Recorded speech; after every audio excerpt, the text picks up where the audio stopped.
उत्सव के रूप में सम्मानित भाई मैं आदरणीय प्रधान जी, सम्मानित सभी यहाँ के पदाधिकारीगण और सम्मानित परम पूज्य आचार्य जी जिनके द्वारा कथा का आयोजन हो रहा है, इस वेदी पर उपस्थित आदरणीय वानप्रस्थी जी जिन्होंने बहुत बड़े रूप में परिचय दिया है, मैं उन्हें प्रणाम करता हूँ, नमन करता हूँ। उपस्थित सभी महानुभाव धर्म प्रेमी सज्जनों, पूज्य मात शक्ति बच्चे, ये कार्यक्रम की रूपरेखा में यज्ञ के उपरांत जो समय 2 बजे का कथा का कार्यक्रम है, उसी के बीच में जो 1 घंटे का समय हम और आप सभी के बीच में जुड़ने का एक अवसर मिला है। आइए उस पर विचार करते हैं, कुछ चिंतन करते हैं। बहुत सारे जीवन की व्यवस्थाओं में, बहुत सारी प्रेरणाओं में, बहुत सारे कार्य उल्लंघनों में एक विशेष रूप से इस बात का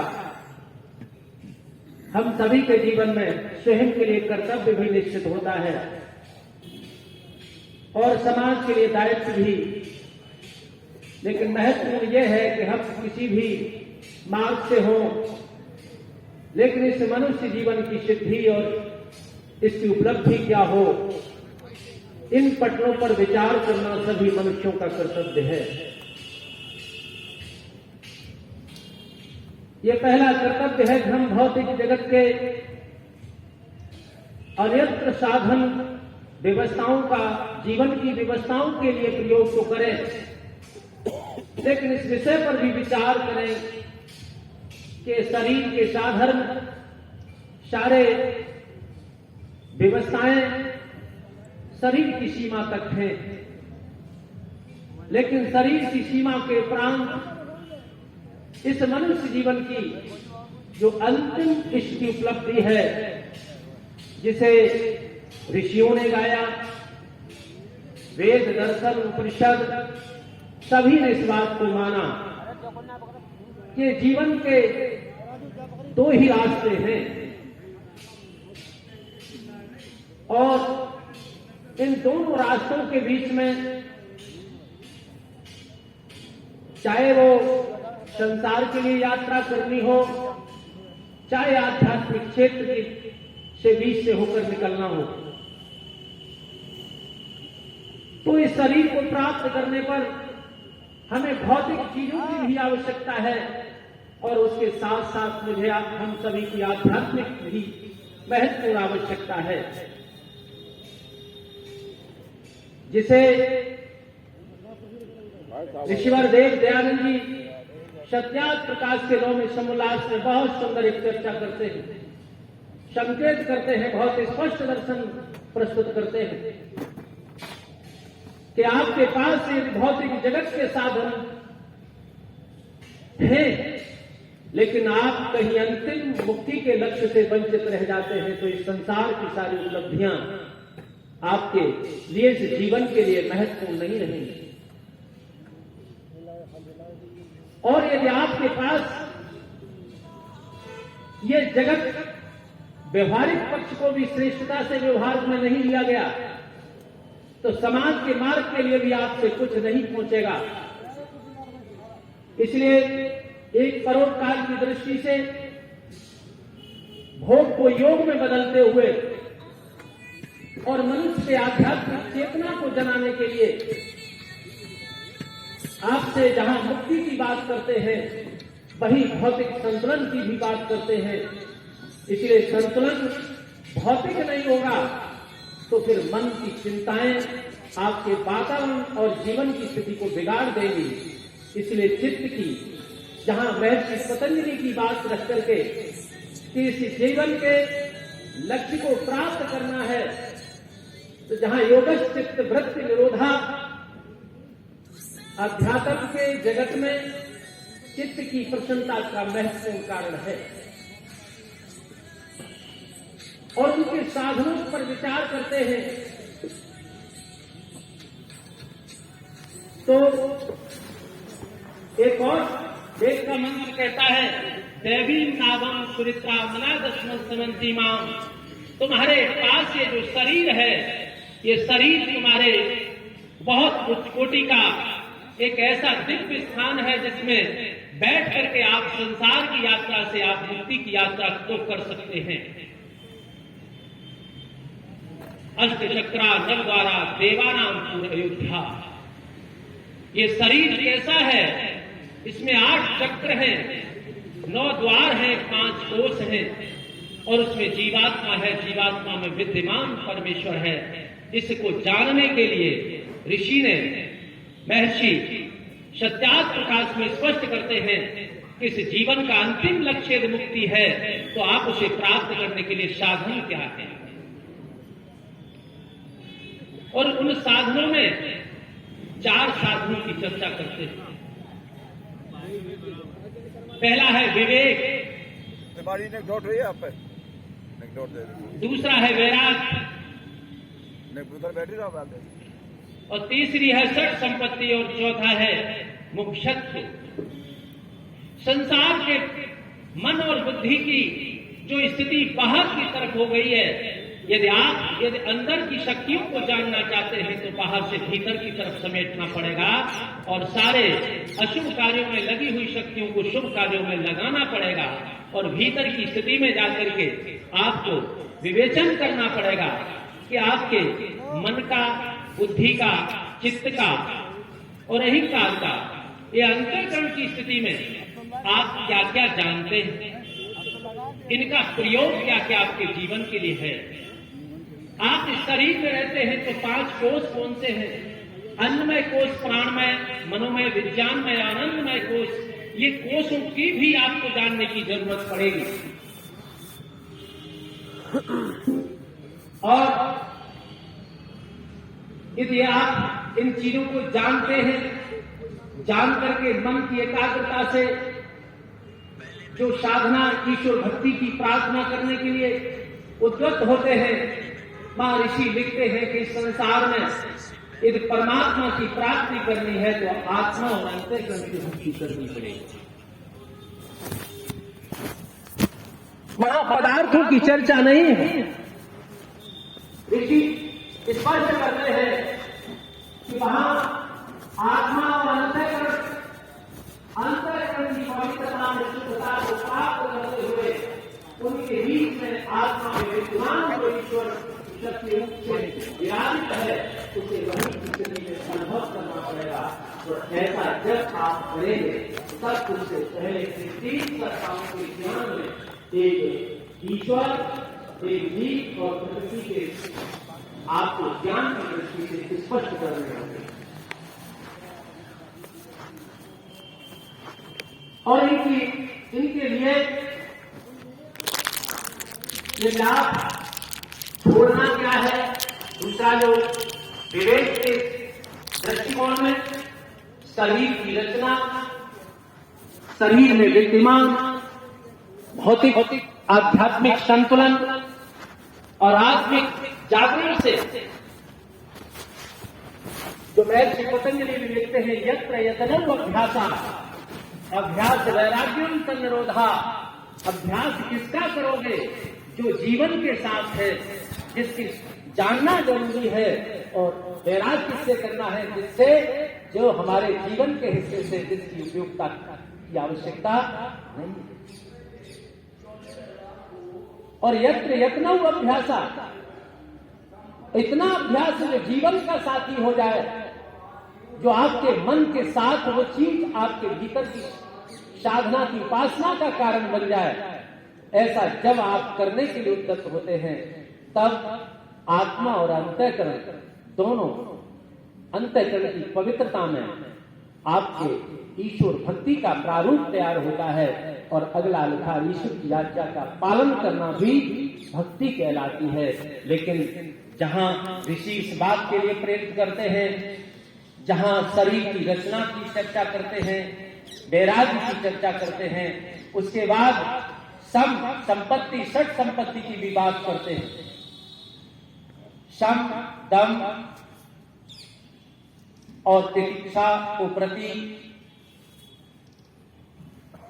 और श्रद्धा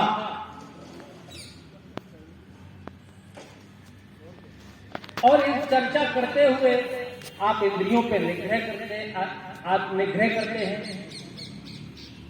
कर्तव्यों का पालन करते हैं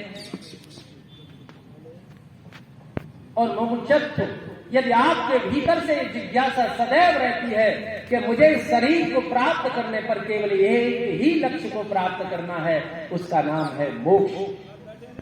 यदि ये जिज्ञासा यदि भौतिक जगत की है तो संसार की यात्रा करोगे, और यदि आध्यात्मिक जगत की है तो अंतःकरण से आप ईश्वर की साधना में, प्रभु की भक्ति में आप अंतिम लक्ष्य की प्राप्ति करोगे। इसलिए ये विचार करना भी महत्वपूर्ण है कि आप अपने जीवन में किधर जा रहे हैं। एक विद्यामृतमश्नुते, एक तरफ विद्या इसीलिए चाहिए कि आध्यात्मिक विद्या को जानना है, और एक अविद्या को इसीलिए जानना है कि हमें शरीर उठना है, शरीर की व्यवस्थाओं के लिए उसकी आवश्यकताओं को पूरा करना है। इसलिए हमें दोनों चीजों को जानने के लिए ये शरीर फल धर्म साधनम, इस संसार के लिए ये शरीर ऐसा साधन है जहाँ धर्म रूपी इस आध्यात्म जगत के प्रवेश में ये आपका साथ दे करके आपको लक्ष्य की प्राप्ति कराता है। मैं एक और सभी से निवेदन करता हूं, ये ऋषि की परंपरा में जहां ऋषि के ज्ञान की दृष्टि से और इस संसार को सुख कैसे प्राप्त हो, मनुष्य जीवन का लक्ष्य कैसे प्राप्त हो, इस जगत में जो अविद्या, अस्मिता, राग, द्वेष, पंच क्लेश इत्यादि जीवन के साथ रह करके मनुष्य के मस्तिष्क में अनेक भ्रांतियों का जो कारण है, जो चिंताएं हैं, जो चित्त में अशांति है, जहां चिंतन होना चाहिए वहां चिंताएं हैं, ये इनसे बच करके जब तक अपने एकाग्र स्थिति में स्थित नहीं होगा तब तक अपनी यात्रा में वो सफल होने का साहस नहीं कर पाएगा। इसलिए ऋषि न्यूनतम से न्यूनतम समय की अवधि को 2 घंटे का ध्यान सभी के लिए निश्चित करते हैं, और जो मनुष्य संसार की यात्रा में स्वयं को जानने के लिए अपने को समय नहीं देता, अपने मन की एकाग्रता के लिए अपने ध्यान निर्वशः मना, ध्यान के भीतर उतरने का अभ्यास नहीं करता। जैसे कोई व्यक्ति कहता है कि इस घर में तो रहते हैं लेकिन इस घर के विषय में नहीं मालूम, ऐसे ही कोई व्यक्ति कहता है शरीर में तो रहते हैं, इस शरीर में रहते हुए शरीर का कुछ भी मुझे मालूम नहीं, तो उतना ही अविद्या है जितना घर में रहने वाले। इसलिए आपके पास परमेश्वर ने बहुत ऊंची शक्तियों से साम्राज्य स्थापित कराया है, लेकिन लक्ष्य तो आपको तय करना पड़ा, आपको ऋषियों के पास जाना पड़ा। आपके समक्ष वेद रखे हैं, आपको वेद के ज्ञान में ओतप्रोत होना पड़ेगा। आपको ऋग्वेद, भाष्य, भूमिका, ऋषि जैसे पवित्र ग्रंथ जहां केवल आध्यात्मिक जगत और भौतिक जगत के संतुलन का जीवन दिखाई देता है, उसके साथ अपने को जोड़ना पड़ेगा।